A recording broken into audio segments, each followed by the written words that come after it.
दोस्तों नमस्कार, मैं अनिल पांडे आप सभी का बिंब प्रतिबिंब के आधिकारिक चैनल पर आप सभी का हार्दिक स्वागत एवं अभिनंदन करता हूं। जैसे कि आप सबको पता है कि ये साल यानी कि 2025 धीरे धीरे जा रहा है और 2026 धीरे धीरे आ रहा है। सबसे अच्छी बात जो ये हुई ये बिंब प्रतिबिंब प्रकाशन से साल के जाते जाते एक अच्छे किताब का प्रकाशन इस अर्थ में हुआ कि कविता, कहानी, उपन्यास तो छपते रहते हैं, आलोचना का भी प्रकाशन होता रहता है, लेकिन जीवनी को लेकर के बहुत कम काम होते हैं। यूँ कहें कि जोखिम भरा काम है एक तरीके का, लेकिन मानना पड़ेगा कवि एवं सामाजिक सक्रिय कार्यकर्ता के रूप में जाने जाने वाले श्री देवेंद्र धर जी को, उन्होंने एक बहुत अच्छी पुस्तक का लेखन किया, युग दृष्टा व मार्क्सवादी चिंतक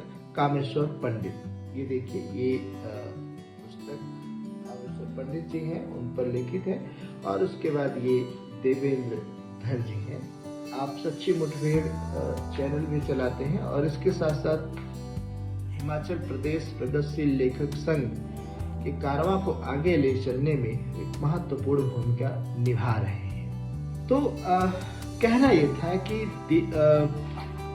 युग दृष्टा व मार्क्सवादी चिंतक कामेश्वर पंडित अपनी तरह की एक विशेष पुस्तक इसलिए भी है कि यह एक व्यक्तित्व को दर्शाती है, ऐसे व्यक्तित्व को जो आम आदमी के दुख सुख के सहभागी रहे, जिन्होंने अपने जीवन की परवाह किए बगैर लोगों को सुख और सुविधा प्राप्त हो खुद को जोखिम में डाल दिया, लेकिन लोग किस तरीके से सुखी रहें इसका उपाय वे ढूंढते रहे। कामेश्वर पंडित सही अर्थों में वामपंथी विचारधारा से, या यूं कहें कि मार्क्सवादी विचारधारा से जुड़े रहे और आम आदमी के दुख दर्द जीवन और संघर्ष के प्रति समर्पित रहे। एक बात और है कि हमारे देश में ये जो नौकरी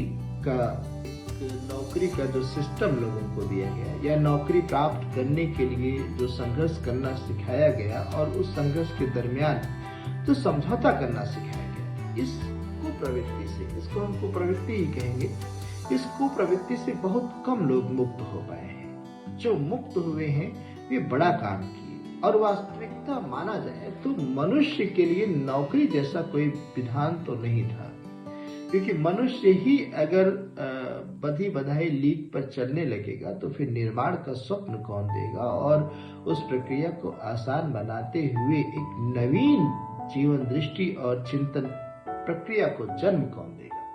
कामेश्वर पंडित इस दृष्टि से विशेष थे कि इन्होंने अपने जीवन में नौकरी प्राप्त तो किए, सरकारी नौकरी प्राप्त की, लेकिन उसकी लालच नहीं की। यही वजह रही कि व्यक्तित्व समझौता नहीं किया तो बहुत कुछ विशेष कर सका। यूं मान के चला जाए कि कामेश्वर पंडित की इस जीवनी को जैसे जैसे आप पढ़ेंगे, देवेंद्र धर जी ने जो लिखा है उस रास्ते से जैसे जैसे आप पढ़ेंगे, वैसे वैसे आपको पता चलेगा कि एक व्यक्ति कितने खंडों में विभाजित होकर समाज के लिए काम करता है। वह समाज, वह समुदाय और वह परिवेश जो खिलखिला रहा है या हरियाली युक्त है, उसकी निर्मित में किस व्यक्तित्व का कितना योगदान है, ऐसी पुस्तकें ही बताती हैं। कामेश्वर पंडित के बारे में बहुत से तथ्य इस पुस्तक में आपको देखने को मिलेंगे।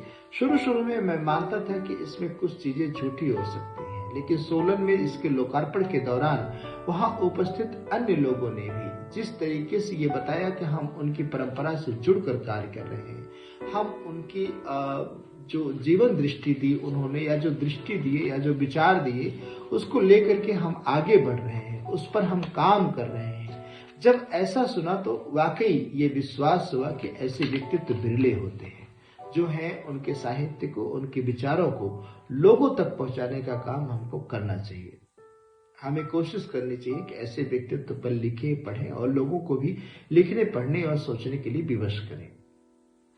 निसंदेह देवेंद्र धर जी ने यह एक सार्थक उपक्रम किया, सार्थक प्रयास किया, जिसकी वजह से कामेश्वर पंडित अब इतिहास के अनछुए पहलू भर नहीं रह गए, बल्कि इतिहास के वे स्वर्णिम हस्ताक्षर बन गए कि जिनका अनुसरण करके हम आप आम आदमी के जीवन और अन्य चीजों से जुड़ करके उन्हें आगे बढ़ा सकते हैं, उन पर काम कर सकते हैं।